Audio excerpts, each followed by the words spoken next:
ጻድቅ ሙቶ ዝንጎችን ይገዛል በሚል ርዕስ እንማማራለን። እግዚአብሔር ቅዱስ መጽሐፍ አለው። በመጽሐፉ ረድኤቱን ይልካል። እግዚአብሔር ቅዱስ ታቦት አለው። በታቦቱ ረድኤት ይልካል። እግዚአብሔር ቅዱሳን ሰዎች አሉት። በእነሱ ረድኤቱን ይልካል። እግዚአብሔር ቅድስት እናት አለችው። በእሷ ረድኤቱን ይልካል። ቅዱስ መስቀል አለው። በእሱ ረድኤቱን ይልካል። ቅዱሳን ኃጢአትን ይቅር ማለት ይችላሉ። ይቅር ማለት እግዚአብሔር ይቅር ይበልህ ሲሉ እግዚአብሔር ይቅር ይላል። እግዚአብሔር ይርገምህ ሲሉት ይረግማሉ። ስለዚህ ቅዱሳን ኃጢአትን ይቅር የማለት ስልጣን አላቸው። ይቅር የማለት ማለት ነው እግዚአብሔርን ስልጣን ተክተው ነው አይደለም። እግዚአብሔር ይቅር ይበልህ ብለው በእግዚአብሔር ስልጣን ይቅርታን ስርየትን ይሰጣሉ። አቤል ሙቶ ገዳዩን ገዛ። ጻድቅ ሲሞት ይገዛል፣ ገዳዮችን ይገዛቸዋል። አያችሁ፣ ክርስትና እንዲህ ያለ ነው። ከዓለም በተቃራኒ ነው። በዓለም መስመር ስናሰምረው ክርስትና ሁልጊዜም ተቃራኒ ሕግ እየሆነብን እንኖራለን። በስመ አብ ወወልድ ወመንፈስ ቅዱስ አህዱ አምላክ። በስመ አብ ወወልድ ወመንፈስ ቅዱስ አህዱ አምላክ። በስመ አብ ወወልድ ወመንፈስ ቅዱስ አህዱ አምላክ። በባህሪው ሞት በመንግስቱ ሽረት የሌለበት ቅድመ ዓለም የነበረ ዓለምን በካህሊነቱ የፈጠረ ዓለምን ፈጥሮ የሚመግብ ስጋችንን ለብሶ ያዳነን ዓለምን አሳልፎ የሚኖር መድኃኒታችን ኢየሱስ ክርስቶስ በልብ አስበን በአንደበት ተናግረን ስለማንፈጽመው ስለ ቸርነቱ ከባህሪ አባቱ ከአብ ከባህሪ ሕይወቱ ከመንፈስ ቅዱስ ጋር ለዘላለም የተመሰገነ ይሁን። እናታችን ቅድስት ድንግል ማርያም ወላዲተ አምላክ፣ ቅዱስ መስቀሉ፣ ቅዱሳን መላእክት፣ ነቢያት፣ ሐዋርያት፣ ሰማዕታት፣ ደናግል፣ መነኮሳት ሁሉም ቅዱሳን እንደየክብራቸው ምስጋና የደረሳቸው በረከታቸው ይደርብን። ክቡር አባታችን መልአከ ሕይወት መምህር ቆሞስ አባ ወልደ ዳዊት የዚህ ታላቅ ደብር አስተዳዳሪ፣ መምህር ፍሬ ሕይወት የዚህ ደብር የመጻሕፍተ ብሉያት የሐዲሳት የፍትሐ ነገሥት ምስክር መምህር፣ የተከበራችሁ ሊቃውንተ ቤተ ክርስቲያን መምህራን፣ በየማይረጋችሁ ካህናት፣ አባቶች፣ ዲያቆናት፣ ወንድሞች፣ የእግዚአብሔር ቤተሰቦች አንድ አምላክ በሚሆን በአብ በወልድ በመንፈስ ቅዱስ ስም እንደምን አደራችሁ? እንደምን ሰነበታችሁ? እንደምን ቆያችሁ? በሀብት ስቦ በረድኤት አቅርቦ በቅዱስ ቦታው የሰበሰበን አምላካችን እግዚአብሔር ስሙ የተመሰገነ ይሁን። እንኳን ለቅዱሱ ሰማዕት ለቅዱስ መርቆሬዎስ የዕረፍት በዓል ሁላችሁንም በሰላም አደረሳችሁ። እግዚአብሔር የምስጢሩን ደጅ ከፍቶ የልቡናችንን ደጅ ከፍቶ እንዲያስተምረን ቅዱስ ፈቃዱ ይሁንልን። ወጻድቅሰ መዊቶ ይኮንን ረሲአነ። ጻድቅ ሙቶ ዝንጎችን ይገዛል በሚል ርዕስ እንማማራለን። ጻድቅ ሙቶ ዝንጎችን ይገዛል። መጽሐፈ ጥበብ ምዕራፍ 2 ቁጥር 20 ላይ የምናገኘው ኃይለ ቃል ነው። ሰሎሞን ነው የተናገረው። የቅዱስ ዳዊት ልጅ ቅዱስ ሰሎሞን የተናገረው ኃይለ ቃል ነው። ወፍትሑ ለእግዚአብሔር ውእቱ ላዕለ ጻድቃኒሁ። የእግዚአብሔር ፍርዱ ፍትሑ በወዳጆቹ በጻድቃን ይገለጣል። ወህዋጼ ሳይሉ ይከውን ለሕሩያኒሁ። የእግዚአብሔር የቸርነቱ መጎብኘት የረድኤቱ መሰጠት በተመረጡት በቅዱሳኑ ላይ ይሆናል። እነዚህ ፍትሑን የሚገልጥባቸው ቸርነቱን የሚገልጥባቸው ቅዱሳን ከሞቱ በኋላ ዝንጉ ሰዎችን ይገዛሉ። ከላይ ሲናገር ሰሎሞን ቅድም እንዳልኳችሁ ፍትሑ ለእግዚአብሔር ውእቱ ላዕለ ጻድቃኒሁ። እግዚአብሔር በጻድቃን ላይ ፍርዱን ይገልጣል። ፍርዱን የሚገልጥባቸው በእነሱ ነው። ምድራዊ ንጉሥ በመሳፍንቱ በመኳንንቱ ሕጉን ያስፈጽማል፣ ሕጉን ይገልጣል፣ ፍርድ ይሰጣል። ለተበደለ በሹማምቱ ይፈርድላቸዋል፣ ለበደሉ ደግሞ ይፈርድባቸዋል። እግዚአብሔር በጻድቃን አድሮ እንዲሁ የሱ ሹማምት ናቸውና የሱ አበጋዞች ናቸውና በቤቱ ያነገሳቸው ናቸውና እነሱ በምድር ላይ በበደለ እንዲፈርዱ ለተበደለ እንዲፈርዱለት የእግዚአብሔርን ፍትሕ እንዲያደርሱ እግዚአብሔር ለቅዱሳን ስልጣን ሰጥቷቸዋል። የረገሙት እንዲረገም፣ የባረኩት እንዲባረክ ይህንን ሁሉ የፍትሕ ስልጣን እግዚአብሔር ሰጥቷል። እሱ ብቻ አይደለም፣ የነቀሉት እንዲነቀል፣ ያፈረሱት እንዲፈርስ፣ እነሱ ያነጹት እንዲሰራ እግዚአብሔር ስልጣን ሰጥቷቸዋል። ለነቢዩ ኤርምያስ እንደተናገረ እግዚአብሔር እንድታንጽና እንድታፈርስ እንድትነቅልና እንድትተክል ስልጣን ሰጥቻለሁ። እነሱ ጦርነት ይምጣ ሲሉ ጦርነት እንዲመጣ፣ ሰላም ይሁን ሲሉ ሰላም እንዲሆን፣ ምከን ያሉት እንዲመክን፣ ውለድ ያሉት እንዲወልድ፣ ተሰደድ ያሉት እንዲሰደድ፣ ርስት ውረስ ያሉት ርስት እንዲወርስ፣ ሙት ያሉት እንዲሞት፣ ዳን ያሉት እንዲድን ለቅዱሳን እግዚአብሔር ስልጣን ሰጥቷል።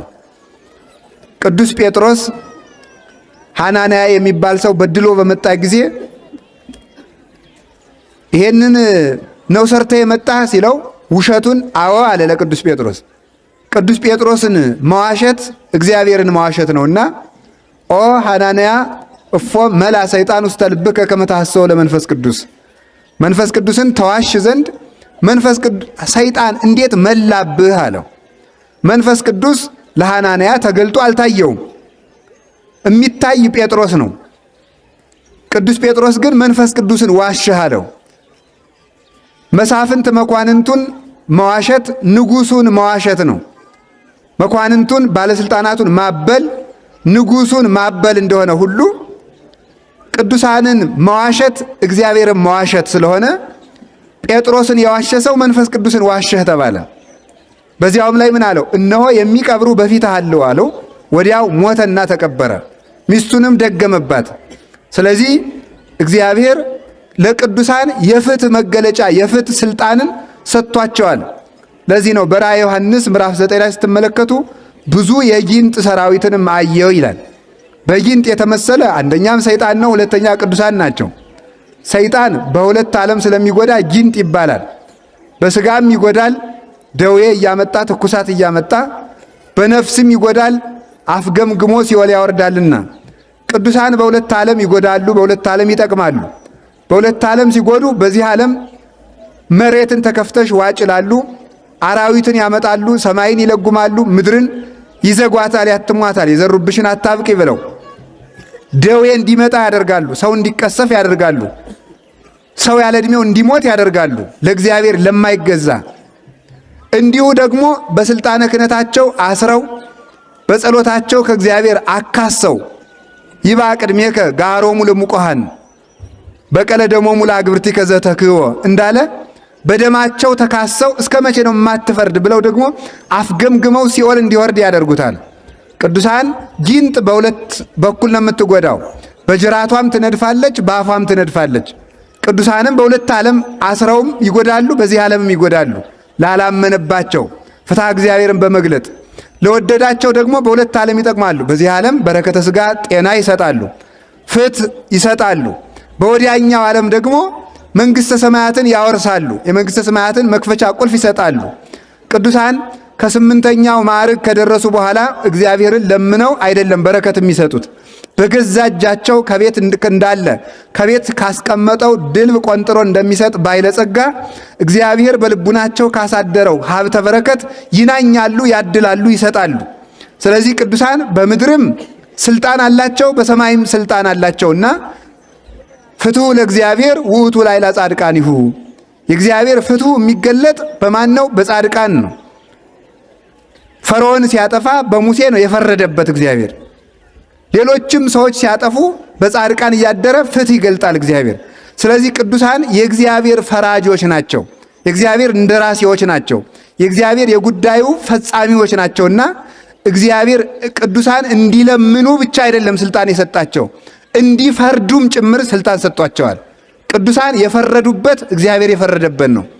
ቅዱሳን የፈረዱለት እግዚአብሔር የፈረደለት ነው። ቅዱሳን የባረኩት እግዚአብሔር የባረከው ነው። ቅዱሳንን መቀበል እግዚአብሔርን መቀበል ነው። ቅዱሳንን ማቃለልም እግዚአብሔርን ማቃለል ነው እና ቅዱሳን በአማላጅነታቸው ብቻ አትደነቁም። ቅዱሳን ያማልዳሉ አያማልዱም ብቻ ሳይሆን ቅዱሳን ፈራጆችም ጭምር ናቸው። ከክርስቶስ ፈራጅነት የክርስቶስ ፍርድ የሚገለጠው በእነሱ ነው። በብሉይ ኪዳን ኤልያስ ሰማይን ምድርን እንደለጎመ፣ ሙሴ እንደፈረደ፣ ሌሎችም አሮን ዳታንና አቤሮንን መሬትን ባርኮ ዋጭ ብሎ ፈርዶ እንድትውጥ እንዳደረገ፣ በአዲስ ኪዳን እነ ቅዱስ ጴጥሮስ በሐናንያ ላይ እንደፈረዱ ዛሬም የምናየው አንድ ፍርድ አለ እና ቅዱሳን ይፈርዳሉ። ለኛ ይፍረዱልን፣ እንዲፈርዱልንም የእግዚአብሔር ቸርነት ከኛ ጋር ይሁን። እሱ ብቻ አይደለም። ቅዱሳን እንግዲህ ተመልከቱ። አሁን ቅዱሳንን ደጅ ስንጸና ተበድለን እንደሆነ እንዲፈርዱልን ነው። ለሀገር ሰላም ያመጣሉ ቅዱሳን ሲባል ምን ማለት ነው? የማይመለሰውን ይፈርዱበታል፣ የሚመለሰውን ዕድሜ ያስቀጥሉለታል። ፍርድ እንዲፈርዱ ስልጣን እንደሰጣቸው ደግሞ ምን ሰጥቷቸዋል? እንዲያወርሱ።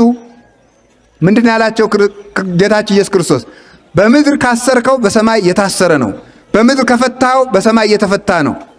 ጴጥሮስ የፈታው እግዚአብሔር የፈታው ነው። ጴጥሮስ ያሰረው እግዚአብሔር ያሰረው ነው። አብርሃም የረገመው እግዚአብሔር የረገመው ነው። አብርሃም የባረከው እግዚአብሔር የባረከው ነው። ጴጥሮስ ውጣ ያለው እግዚአብሔር ያስወጣው ነው። ጴጥሮስ ግባ ያለው እግዚአብሔር ያስገባው ነው። ስለዚህ በቅዱሳኖች ፍትሐ እግዚአብሔር አለ። ቅዱሳን የእግዚአብሔር የፍርዱ እጆች ናቸው። እግዚአብሔር በእነሱ ላይ ኃይሉን ይገልጣል። ኃይሉን በእነሱ ላይ አኖሯልና እሱ ብቻ ደግሞ አይደለም። ቅዱሳን የሚፈርዱ ብቻ ሳይሆን ደግሞ ረድኤቱንን እንደሚገልጥባቸው ወህዋጼ ሳይሉ ለእግዚአብሔር ይከውን ላዕለ ኅሩያኒሁ፣ የእግዚአብሔር ረድኤቱ የእግዚአብሔር መጎብኘቱ በቅዱሳኑ ላይ ይሆናል። አያችሁ፣ ቅዱሳን ሁለት ነገር ነው የሚሰጡን ማለት ነው። አንደኛ የእግዚአብሔርን ፍርድ ይገልጣሉ፣ ሁለተኛ ደግሞ ቸርነቱ በእነሱ ይገለጣል።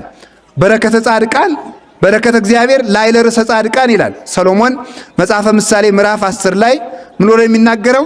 የእግዚአብሔር በረከት በጻድቃን ራስ ላይ ነው። እግዚአብሔር ወህዋጼ ሳይሉ እግዚአብሔር በቸርነት ዓለምን ሊያድነው ሲያስብ የሚመጣው በቅዱሳን ነው። እግዚአብሔር ዓለምን ሲምር የሚመጣው በእነሱ ነው። በእነሱ በኩል በረከት ይመጣል፣ ቸርነት ይገለጣል። ስለዚህ ፍትሁም በቅዱሳን ነው፣ ቸርነቱም በቅዱሳን ነው። እግዚአብሔር ዓለምን ሊቀስፍ ሲያስብ መጀመሪያ አብርሃምን ያማከረ። ሰው ባገኝ እምር ነበር ያለ። እግዚአብሔር እስራኤልን ሊቀስፍ ሲል ሙሴን ያማከረ። እኒህ ሰዎች በድለውኛል፣ ህድገኒት ስየውም በማቴ ፈርጄ እንዳጠፋቸው ተወኝ ነው ያለው። እግዚአብሔር ሊፈርድ ሽቶ አይደለም እንዲህ ያለው። ምን ለማለት ሽቶ ነው? ጠይቀኝና ልማራቸው፣ ማልደኝና ይቅርታ ልስጣቸው ማለቱ ነው።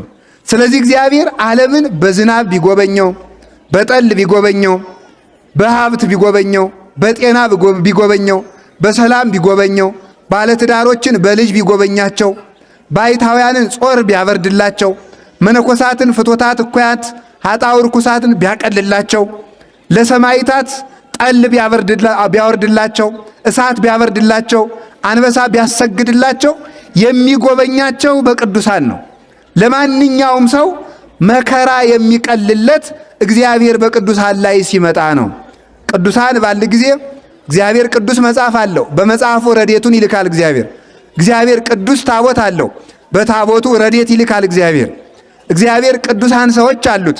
በእነሱ ረድኤቱን ይልካል እግዚአብሔር።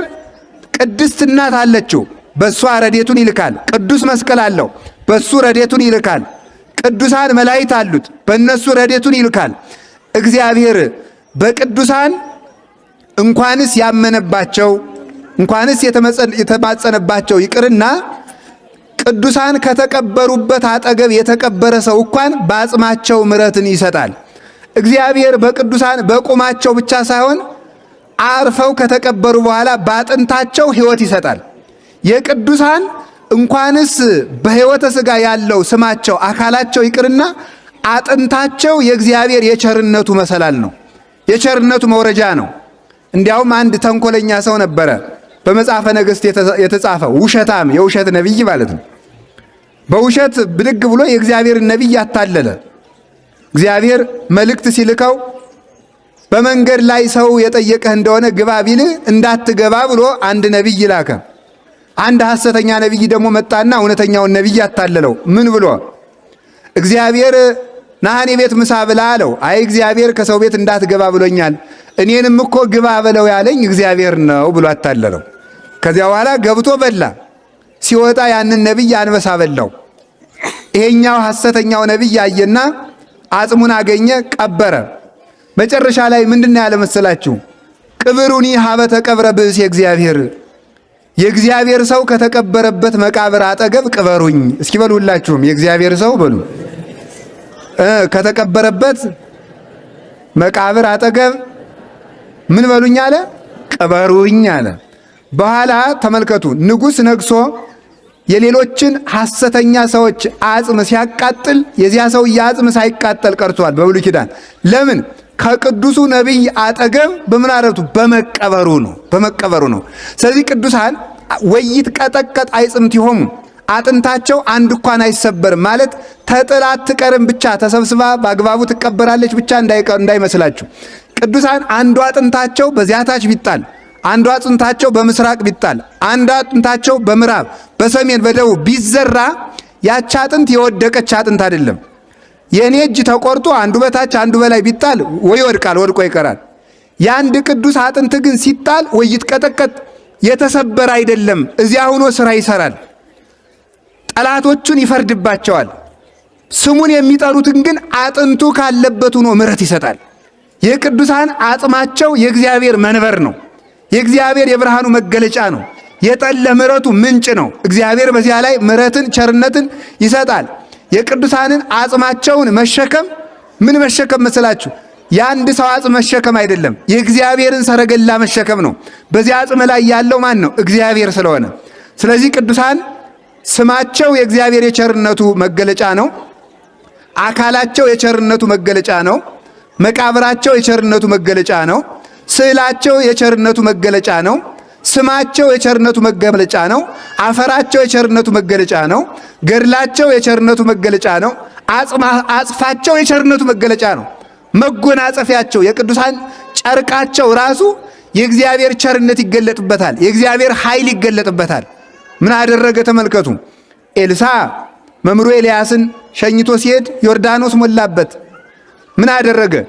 ሞልቶ አገኘው። መሻገር ያጣ ትዝ ሲለው የስግደት ወዝ የጠገበች የኤልያስ መጎናጸፊያ በላዩ ላይ አለች። ከዚያ ምን አለ? የመምሬ የኤልያስ ኃይል አለ አይደለ? የኤልያስ አምላክ ይህንን ባህር ክፈልልኝ ብሎ ሲመጣው በኤልያስ መጠምጠሚያ ባህር ተከፍሎለት ተሻግሯል።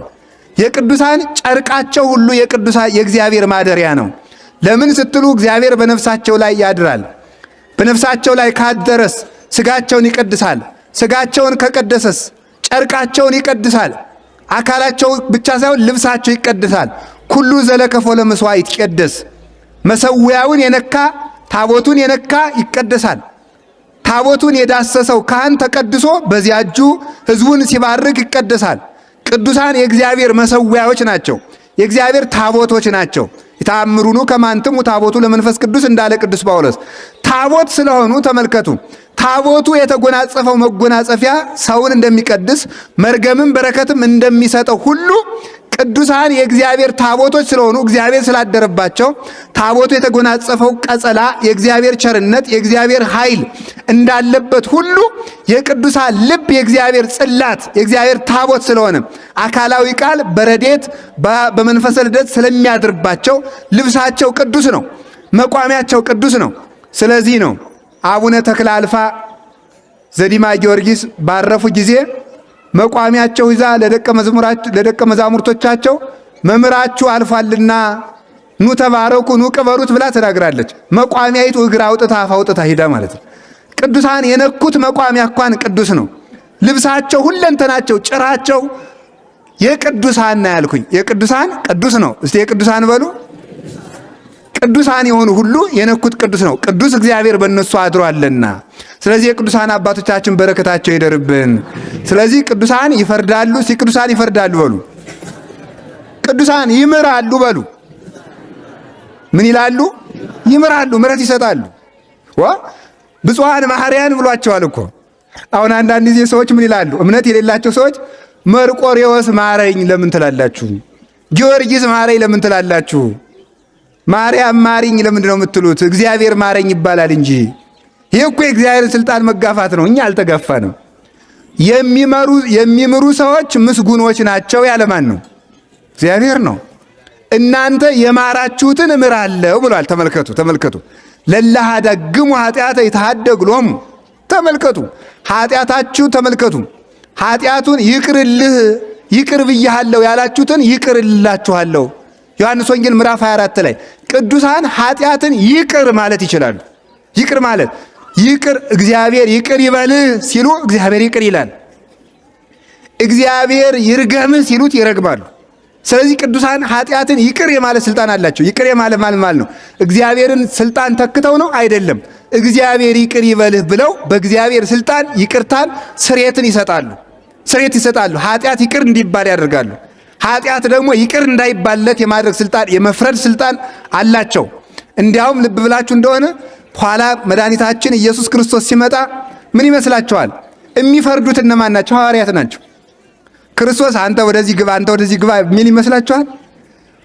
ሐዋርያት ምንድነው የምትሰጠን ሲሉት ምንድነው ያላቸው? በ12 ነገድ ትፈርዳላችሁ አላቸው። ያ ማለት ነው 12 ሐዋርያት በወንበር ተቀምጠው አንተ እንዲህ ስታደርግ የኖርክ ነህ ይላሉ ማለት ነው? አይደለም። በ12 ወንበር ተቀምጣችሁ ማለት የእናንተ ክህነት ነው ኋላም ሰውን በግራ የሚያቆመው። የእናንተ ክህነት ነው ሰውን በቀኝ የሚያቆመው። የእናንተ ትምህርት ነው ሰውን በግራ የሚያቆመው። የእናንተ ትምህርት ነው ሰውን በቀኝ የሚያቆመው።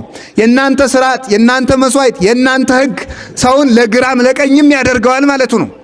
ክርስቶስ ሐዋርያት በፈረዱት ፍርድ ነው ዋጋ የሚከፍል። የነሱን ትምህርት ያላከበረውን በግራ፣ የነሱን ስርዓት ያላከበረውን በግራ፣ የነሱን መስዋዕት ያልተሳተፈውን በግራ። የነሱ መስዋዕት ክርስቶስ ነው። የነሱን ክህነት ሁሉ ስርዓታቸውን፣ ቅድስናቸውን ያላከበረውን በግራ ያቆመዋል። ክርስቶስ የሐዋርያት የፍርዳቸው ዋጋ ከፋይ ነው። ራሳቸው ነው። እነሱ የክርስቶስ ዓይኖቹ ናቸው። በእነሱ ነው ዓለምን የሚጎበኘው። ጆሮዎቹ ናቸው። በእነሱ ነው ዓለምን የሚሰማው። እግዚአብሔር ዓለምን የሚሰማው በቅዱሳን ነው። ሰው በጆሮው እግዚአብሔርን ይሰማል። ሰው በጆሮው ድምፅ ይሰማል። እግዚአብሔር በቅዱሳን ዓለምን ይሰማል። ለምንድን ነው በቅዱሳን የሚሰማው? ቀጥታ አይሰማንም። የኃጢአተኞች መስዋዕትና ጸሎት አስጸያፊ ነው ይላል መጽሐፍ። እኛ እንዳንሰማ ኃጢአታችን ግድግዳ ሆኖ ይከለክላል። ቅዱሳን ግን በሱ ዘንድ ሞገስና ክብር አላቸው። እነሱን ጆሮ አድርጎ ይሰማናል። እነሱን ዓይን አድርጎ ያየናል። እነሱን እጅ አድርጎ ይሰጠናል። እምቢ ካልነው ደግሞ እነሱን እጅ አድርጎ ይወረውረናል ማለት ነው። ይወረውራል። እነሱን እጅ አድርጎም ይስበናል። እነሱን እጅ አድርጎ ይደበድባል። እነሱን እጅ አድርጎም ያነሳል። እነሱን እጅ አድርጎ ይሰብራል። እነሱን እጅ አድርጎ ይጠግናል። እነሱን እጅ አድርጎ ይገላል። እነሱን እጅ አድርጎ ያድናል። ቅዱሳን የእግዚአብሔር እጆቹ ናቸው። ቅዱሳን የእግዚአብሔር እግሮቹ ናቸው። እነሱን እግር አድርጎ ከሰው ሁሉ ቤት ይደርሳል እግዚአብሔር። እነሱን እግር አድርጎ ጠላቶቹን ይረግጣል። ተመልከቱ ምንድነው ያለው? እሱ ራስ ነው። ራስ ከሆነኛ ደግሞ እግሩ ነን። ቅዱስ ዳዊት እንዲህ ይላል፣ ይቤሎ እግዚ ለእግዚ የንበር በየማኔ እስካገቦሙ ለጸላእትከ ታሕተ መክሕደ እገሪከ። ጠላቶችን ከእግር በታች እስከማስገዛልህ ድረስ ጌታዬን በቀኝ የተቀመጠ አለው ይላል። ጌታ ወልድ ነው። ጌታ አብ ነው። በቀኝ የተቀመጠ ያለው ስለ ሥጋ እንግድነት ነው። መዝሙር 109 ላይ ነው። ጌታዬን በቀኝ የተቀመጠ አለው። ጠላቶችህን ከእግር በታች እስክትገዛ ድረስ ደርሰህ። ሊቃውንቴን ሲተረጉሙት ምን አሉ መሰላችሁ? ጠላቶችህን በእግር እስከምትረግጥ ድረስ ደርሰህ በቀኝ የተቀመጠ አለው። ቀኝ ስልጣን። ከዛ ተመልከቱ ምን ማለት ነው? ጠላቶችን በእግር ጸላይት፣ አይሁድ፣ መናፍቃን፣ አጋንንት፣ መኬድ ስልጣነ ቀሳውስት፣ ምዕመናን አለ። ተመልከቱ ሲተረጉሙት ማለት ነው። ስለዚህ ምን ማለት ክርስቶስ ጠላቶቹን በእግሩ ይገዛል ማለት እግሩ የተባሉ እነማን ናቸው? ካህናት ናቸው። እግሩ የተባሉት እነማን ናቸው? ምዕመናን ናቸው ማለት ነው። እሱ ራስ ነው። ስለዚህ ምን ተባለ? ጠላቶቹን አጋንንትን በእግሮቹ በካህናት በእግሮቹ በምዕመናን ለመርገጥ እሱ ራስ ነው። እዚያ ዝቅ አለና ነብዩ ምን አለ? ወበእንተዝ ይትለዓል ርእስ። ራስ ከፍ ማለቱ ስለዚህ ነው አለ። ራስ ከፍ ሲል ዝቅ እግር አብሮ ከፍ ይላል። ራስ ከፍ ሲል ክርስቶስ ከፍ ብሎ ተሰቀለና እኛን እግር አድርጎ አጋንንትን በዚያ ረገጣቸው። እምከመ ተለዓልኩ አነ ስሕብ ኩሎ ሀቤ። እኔ ከፍ ብዬ እሰቀልና እናንተን ወደ እኔ ስባችኋለሁ ብሎ እንደተናገረ። ስለዚህ ቅዱሳን ለዚህ ነው ዘወሃብከነ ከመ ንኪር ከይሴ ወአቃርብተ ወዲበ ኩሉ ኃይለ ጸላይ የምንለው። አጋንንትን እንድንረግጣቸው እንድንቀጠቅጣቸው ኃይልን ስልጣንን የሰጠህን ጊንጡን እባቡን ትረግጡ ዘንድ ስልጣንን ሰጥቻቸዋለሁ አለ ማርቆስ 16 ላይ። ጊንጡን እባቡን ትረግጡ ዘንድ ይውላችሁ እሱ ራስ ሆነና እነሱን እግር አድርጎ አጋንንትን በሐዋርያት እግር ይረግጣቸዋል። አጋንንትን በካህናት እግርነት ይረግጣቸዋል። ስለዚህ ቅዱሳን የእሱ እግሮች ናቸው። በእነሱ ክርስቶስ ወደ ዓለም ይደርሳል። ዘኪያክሙ ሰማ ኪያዬ ሰማ ወዘኪያክሙ አቤ ኪያዬ አቤ። እናንተን የሰማ እኔን ሰማኝ። ዘኪያክሙ ተወክፈ ኪያዬ ተወክፈ ወዘኪያዬ ተወክፈ ተወክፎ ለዘፈነወኒ። እኔን የተቀበለ እናንተን የተቀበለ እኔን ተቀበለ። ልብ በሉ ማምላክን ቅዱስን መርቆሬዎስ፣ ቅዱስ ጊዮርጊስን፣ ቅዱስ ተክለ ሃይማኖትን ወደኛ ሲመጡ ክርስቶስ እነሱን እግር አድርጎ ወደኛ እየደረሰ ነው። እነሱ ወደኛ ቤት ሳይመጡ ሲቀሩ የሚቀረው ክርስቶስ ነው። ስለዚህ ምንድን ነው ያላቸው ሐዋርያትን? ስንቅ አትቋጥሩ፣ ወይም በትር አትያዙ፣ ወይም ጫማ አትያዙ፣ ወይም ከረጢት አታዙ። ከደረሳችሁበት ሂዳችሁ ሰላም ለዚህ ቤት ይሁን። ሰላም ከተቀበሏችሁ ሰላማቸው ያርፍባቸዋል። ሰላም ማን ነው? ራሱ ነው። ውእቱ ሰላምነ ይለዋል ቅዱስ ጳውሎስ። እሱ ሰላማችን ነው አለ። እሱ ሰላማችን ከሆነ እናንተ ሰላም ለዚህ ቤት ላላችሁት ቤት ሰላም ይደርሰዋል ማለቱ ምን ማለት ነው? እናንተ ከደረሳችሁበት ቤት ሰላምን ይደርሳለሁ ማለቱ ነው። እናንተን ያልተቀበለ ሰው ሰላማችሁ ወደ ራሳችሁ ይገባል ማለቱሳ ሰላም እኔ ሰላማችሁ እኔ በእናንተው አድሬ እኖራለሁ፣ ቢቀበሏችሁ ግን ከእናንተ ወደ ሌላው ደርሳለሁ ማለቱ ነው። ስለዚህ ቅዱሳን የእግዚአብሔር እግሮች ናቸው። እነሱ ወደ ቤታቸው ሲመጡ ክርስቶስ አብሮ ወደኛ ይምጣልን። ቅዱሳን የእግዚአብሔር እጆች ናቸው። በእነሱ እነሱን እጅ አድርጎ እግዚአብሔር በረከቱን ያድለን። ቅዱሳን የእግዚአብሔር እጆች ናቸው። በእጅ የቀረበን እንዲያረቁበት ቅዱሳንን እጅ አድርጎ። ለዚህ ነው የመርቆሬዎስ ገድል ከተደገመበት የተክለ ሃይማኖት ገድል ከተደገመበት አጋንንት ይርቃሉ የሚባለው። በእጅ የቀረበን እንደሚወረውሩበት ክርስቶስ አጋንንትን የሚወረውራባቸው እጆቹ ቅዱሳን ስለሆኑ ነው። ገድላት ሲነበቡ አጋንንት የሚንቀጠቀጡት ከነሱ የእግዚአብሔር እጆች ስለሆኑ ነው። ስለዚህ እነዚህ ቅዱሳን ጻድቅ መዊቶ ይኮንን ረሲአነ ረድኤትን ሲያደርሱ ይኖራሉ።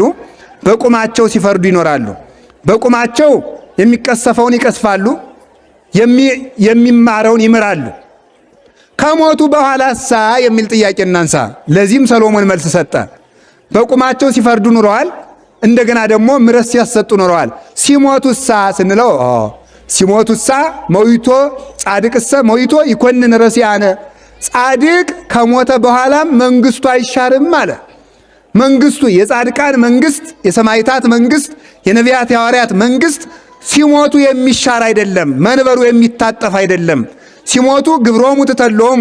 ተመልከቱ፣ ስራቸው ትከተላቸዋለች ይውላል ትከተላቸዋለች ይላል አቡ ቀለምሲስ በራእዩ ራእይ 14 ላይ ሲናገር ስራቸው ተከትሏቸው ይሄዳል።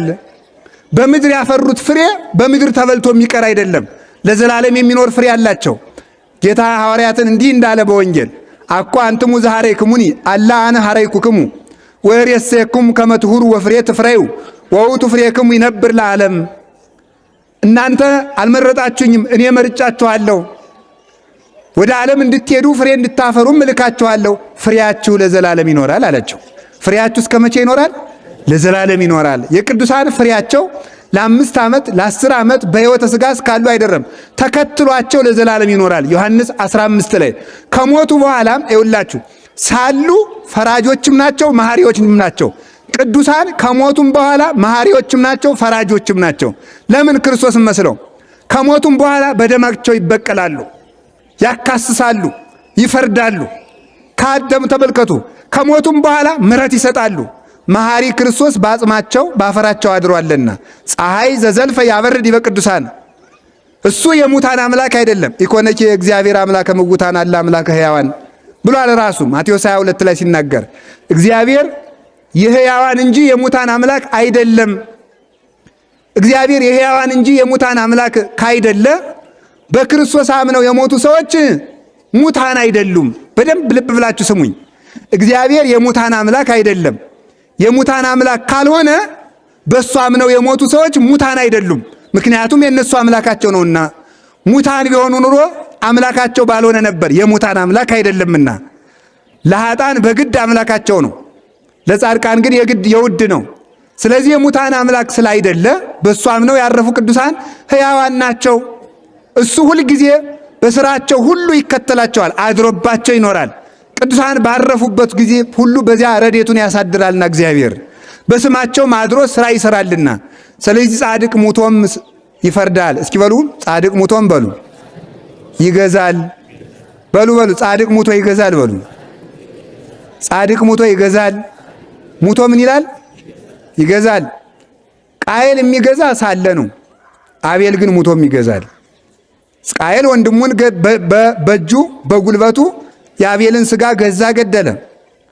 አቤል ሙቶ ግን ቃየልን እስከ ዘራዝርቱ እስከሚጠፋ ድረስ ሙቶም በነፍስ ይከሰው ነበረ። ለዚህ ነው ቅዱስ ጳውሎስ አቤል ዛሬም ይናገራል ይላል። አቤል ዛሬም ይናገራል። አቤል እኮ ሙቷል። ምን ማለት ነው ታዲያ? አንድ በሰማዕትነት ምስክር ሆኖ ለጽድቅ ለሰማዕትነት ምስክር ሆኖ ይናገራል። አንድም ደግሞ በፍርድ ጠላቶቹን እንደ ቃየል ያሉ ነፍሰ ገዳዮችን ይፈርድባቸዋል። ስለዚህ ቃየል ምንድን ነው ያለው? ጌታ የወንድምህ የአቤል ደም ወደ እኔ ደርሷል አለ። ስለዚህ አንተ ተቅበዝባዥ ትሆናለህ አለው። አቤል ሙቶ ቃየልን ገዛው። ስለዚህ ቃየል ምን ሆነ? ተቅበዝባዥ ሆነ። ምድር አላበቅልለት አለች። ምድር ተቅበዝባዥ አደረገችው። ምድር በሙሉ ተበቀለችው። ልጆቹም እንዳይረቡ ሆኑ፣ በንፍር ውሃም ጠፉ። እሱንም የገዛ ልጁ በድንጋይ ብሎ ገደለው። አቤል ሙቶ ገዳዩን ገዛ። ጻድቅ ሲሞት ይገዛል፣ ገዳዮችን ይገዛቸዋል። አያችሁ፣ ክርስትና እንዲህ ያለ ነው። ከዓለም በተቃራኒ ነው። በዓለም መስመር ስናሰምረው ክርስትና ሁልጊዜም ተቃራኒ ሕግ እየሆነብን እንኖራለን። ክርስትና ሙቶ መግዛት ነው፣ ገሎ መግዛት አይደለም። ጻድቅ ሲሞት ገዳዮችን ይገዛል። ኃጥ ሲገል ግን በገዳዮቹ ይገዛል፣ ይቀበዘበዛል ሁልጊዜም። ስለዚህ አቤል ሙቶ ቃየልን ገዛው። አብርሃም ሙቶ ይገዛል፣ ለልጆቹ ርስት አውርሷቸዋል። ለአባታችሁ ለአብርሃም የማልኩለትን ምድር አወርሳችኋለሁ ይላል። ተመልከቱ። እስራኤል ፈርዖንን የገደለው እኮ ሙሴ ብቻ መሰላችሁ? አብርሃም እኮ ነው የገደለው ፈርዖንን። አብርሃም የዚያን ጊዜ አባታችን አብርሃም እኮ የለም። ምን ማለት ይመስላችኋል? አብርሃም በቃል ኪዳኑ ፈርዖንን ገድሎታል። ለምን? ለልጆች ርስት አውርሰልሃለሁ ብሎታልና። ስለዚያች ቃል ኪዳን የፈርዖን ትዕቢት ጠፋ። ስለዚያች ቃል ኪዳን ባሕር ተከፈለች። በሙሴ ላይ አድራ ያለችው እግዚአብሔር በአብርሃም ራስ ላይ ያሳድራት የኪዳኑ ኃይል ነበረች። ያች ናት በሙሴ እጅ ሆና ባሕርን ያንቀጠቀጠች፣ የከፈለች፣ ጠላት ያሰጠመች፣ ለወዳጆቹ ርስት ያወረሰች እሷ ናት። ሙሴን ትከተለው የነበረችው ያች ረድኤት እኮ የአብርሃም ረድኤት ናት።